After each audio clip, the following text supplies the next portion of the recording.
Okay, here's another angle of the Ponovezhe Yeshiva. After the Shiva for the Ponovezhe Rav, it's printed in the Sefer Zichron Shmuel.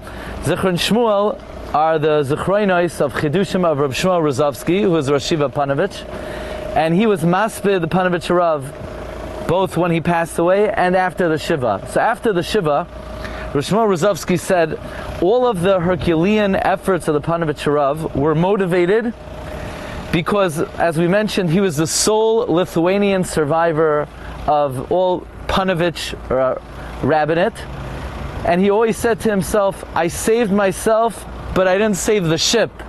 Hitzalti es atzmi, v'lo hitzalti es hasfina. He had a certain, maybe, guilt that he himself was rescued because he wasn't in town when the Nazis came, but he was not able to save his ship. But Reb Shmuel Rozovsky was the one who also said, this idea that the Ponovezhe Rav viewed the world, that the soul of everything is floating in the air and we just need to provide the bodies, and it's rooted in the Gemara and Avodah Zarah, that the Reb Shmuel Rozovsky said at the hesped of the Ponovezhe Rav. It's interesting, Ponovezhe Rav was a master fundraiser.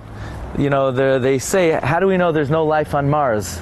Because if there was life on Mars, the Ponovezhe Rav would have went there to collect. So, one time, the yeshiva was in a desperate situation, and a friend of his made a certain connection. And the Ponovezhe Rav was in the middle of giving shir, and he gets word from the secretary, a certain gavir is here to see him. And now, if a gavir comes to see you, you go to see them, you know. Usually they're not available at a different time. That's usually how it works. But Ponovezhe Rav was torn, you know, he's in the middle of giving shir. And there were some eminent Talmidim in the shir that could have taken over, Shmuel Rozovsky, Reb David Povarsky. But on the other hand, how's it going to look? He's giving up the shir to get a few extra bucks. So he made the executive decision that he's not going to stop the shir, hoping the gvir would still be available to donate to the yeshiva when the shir was over. And it was a good move. Ultimately, this individual still contributed to the yeshiva. But Ponovezhe Rav had a very unique view on the yeshiva's responsibility to those who he was fundraising from. Actually, on another occasion, there was a certain stingy guy in Miami who Ponovezhe Rav could never get a buck from. You know, you have certain wealthy people, they want to schmooze with you. And it didn't dawn on them that the rabbi didn't come to get their opinion on the world and politics and to talk. The rabbi had a different agenda, but there was a certain gavir, he would schmooze with the Ponovezhe Rav, and Ponovezhe Rav could not get a penny out of him. One time, Ponovezhe Rav just went in there, he stormed over to the guy, and he said, you're going to write me out a check right now for $5,000, you're going to endow a class in the yeshiva. And the guy, you know, was frozen, he didn't know what to do with him. He wrote out the check, he gave it to Ponovezhe Rav. So they asked the Ponovezhe Rav, you know, you're usually so genteel, you're usually so courteous. This is, you know, this is not something you typically do. You demand a donation. Ponovezhe Rav says, you have to understand, my Rebbe was a Chafetz Chaim. On many occasions, I discussed different matters with him, which yeshiva I should become Rosh Yeshiva on, which yeshivas I shouldn't become Rosh Yeshiva. And one time, after World War I, the Chafetz Chaim was in a shul. The Chafetz Chaim was coming to shul, I don't know, at midnight, and there was a gvir who came into the shul, was sleeping on the bench in the shul, and he told the Chafetz Chaim, I have tainus on you.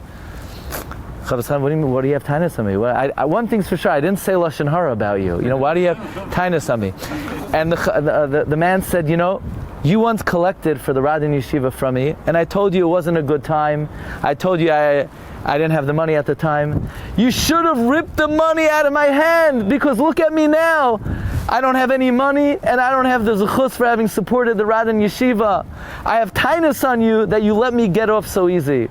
Ponovezhe Rav said, from there I learned that when you collect money from people for yeshivas, you're doing them a favor. And if they don't want to give it to you, you have to make sure they give it to you. They're not doing you a favor, you're doing them a favor.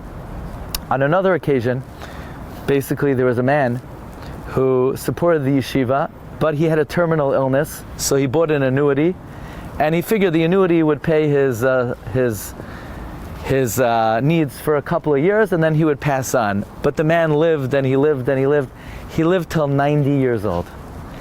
And I don't know, at age 85, the man went broke. So the Ponovezher went to the man. He said, I'm not here to collect money, but the same way donors show kindness to the yeshiva has to show kindness to the donors. From now on, whatever this annuity was going to pay you, the yeshiva will be paying your needs, and you need to live the same lifestyle you always lived. We'll be paying you until you need it, until Admei Esrim. And sure enough, the yeshiva paid this man for a number of years, and after this man passed away, he left his home to the Ponovezhe yeshiva. So, the Ponovezhe yeshiva was a revolutionary thinker in terms of how he understood Jews, how he appreciated Jews, and how he approached Hachzakas HaTorah. Okay.